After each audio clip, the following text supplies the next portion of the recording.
करेंगे। यहाँ मैंने बहुत ही सिंपल वे में ब्लड की संरचना को समझाने का प्रयास किया है।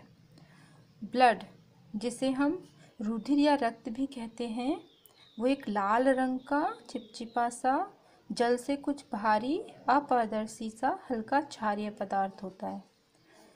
रुधिर में दो प्रमुख घटक हैं, एक तो प्लाज्मा और एक है रुधिराणु, ब्लड कार्पस्कल्स।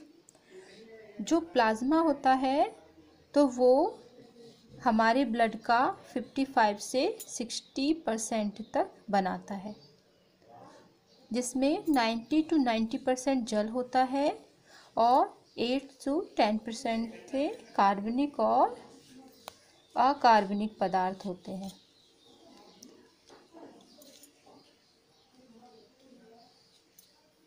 ये रुधिराणु, जिन्हें ब्लड कार्पस्कल्स बोलते हैं, ये हमारे रुधिर का 40 से 45% भाग बनाते हैं और इसमें 3 तरह के रुधिराणु पाए जाते हैं। आरबीसी, जिन्हें इरिथ्रोसाइट भी कहते हैं, डब्ल्यूबीसी, जिन्हें ल्यूकोसाइट्स भी कहते हैं, और रुधिर प्लेटलेट्स यानी रक्त बिंबाणु। जो इरिथ्रोसाइट होता है, लाल रक्त कणिकाएं, तो इनकी संख्या हमारे शरीर में, रक्त में इनकी संख्या 45 से 50 लाख तक होती है और ये इनका निर्माण अस्थि मज्जा में होता है। अस्थि मज्जा यानी अस्थियों में जो एक लसलसा सा पदार्थ भरा होता है तो उसे मज्जा बोलते हैं। तो इसमें अस्थि मज्जा में इन आरबीसी का निर्माण होता है और ये 45 से 50 लाख तक पाई जाती हैं। और जो इनका जीवन काल है वो होता है 120 दिन। इनका कार्य क्या है? तो इनका प्रमुख कार्य है, इनमें जो एक पदार्थ पाया जाता है हीमोग्लोबिन। जो हीमोग्लोबिन है, तो ये जो हीमोग्लोबिन होता है तो ये ऑक्सीजन का परिवहन करता है, O2 का परिवहन। तो इसी के द्वारा ऑक्सीजन और जो कार्बन डाइऑक्साइड है तो वो जल में एक जगह से दूसरी जगह तक परिवहन करते हैं।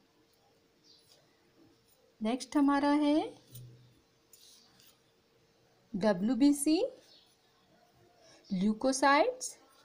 जो ल्यूकोसाइट्स होते हैं तो वो उनकी मात्रा होती है ब्लड में, ये 5000 से लेकर 9000 तक होते हैं और ये बहुत कम होते हैं। आरबीसी से इनकी मात्रा बहुत ज़्यादा कम होती है और इनका जीवन काल भी उनसे बहुत कम होता है। ये 10 से लेके 13 दिन तक जिंदा रहती हैं। और इनका जो कार्य क्या है? WBC का प्रमुख कार्य है रोगाणुओं से हमारे शरीर की रक्षा करना, हमारे शरीर में रोग प्रतिरोधक क्षमता को बढ़ाना इनका प्रमुख कार्य है। और जब ये WBC की हमारे शरीर में कमी होती है तो हमारी रोगों से लड़ने की क्षमता कम हो जाती है और हम लोग जल्दी जल्दी बीमार पड़ने लगते हैं। तो WBC का हमारे में संख्या होना बहुत ज़रूरी है ताकि हम स्वस्थ रह सकें। अब इसमें तीसरी क्या है? ये है जो ये WBC होती हैं तो ये भी कई प्रकार की होती हैं।